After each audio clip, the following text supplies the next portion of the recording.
This includes working-class African Americans. Illegal immigration is the most important issue facing Black America today. T. Willard Fair has long been fighting for more opportunities for blacks. He's the president of the Urban League in Miami, but his views here are his own.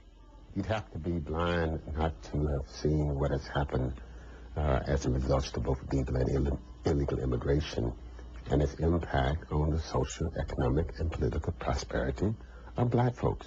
When Fair moved to Florida a generation ago, he was optimistic as African Americans started to find jobs in tourism, restaurants, and the construction business. But then he says he watched those same jobs go to immigrants. When I came here, we were just beginning to take advantage of those things being offered by the 1964 Civil Rights Act. We were just beginning to take advantage of the new attitude mandated by the federal government as to what should happen in the private sector for employment, educational opportunities, etc. And as soon as we got on the launching pad, ready to take off for the moon, a new group of people came into the community. Some prominent civil rights advocates have rallied for the rights of immigrants. But behind closed doors, Fair claims that many African Americans privately resent the large presence of immigrants. I will not vote for anybody, nor will I recommend to my friends, nor will I allow anybody in my house to vote for anybody who does not, quote unquote, come up very strong against illegal immigration. What's becoming increasingly clear is that in Florida and the other swing states, both parties will have to come to terms with the immigration issue like never before. Not only is the Latino vote growing, but the anti-immigration debate itself is galvanizing many Latinos to vote for the first time. It's happening all over the country.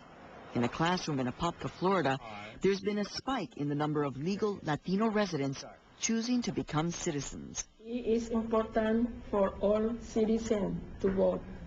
Sister Ann Kendrick is a longtime advocate for immigrants in this rural community, also along the I-4 corridor. I think people are mobilizing, and I think they're angry and upset. She says politicians ignore this group at their own peril. I think clearly this population will have become citizens, will be organized to vote, will understand the issues, and people who don't support their community will feel it at the polls. Nationally, it's a long-term trend political strategists are watching closely. Latinos already make up the largest minority group in the country.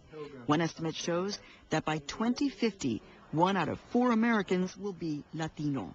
This is the fastest growing electorate in the country, the fastest growing demographic. You don't fight demographics. But in the effort to win over this emerging demographic group, politicians also risk alienating people like T. Willard Fair even further.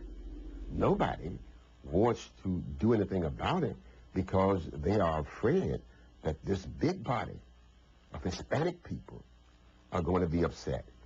And they're willing to have me upset as opposed to them being upset, and that's insulting.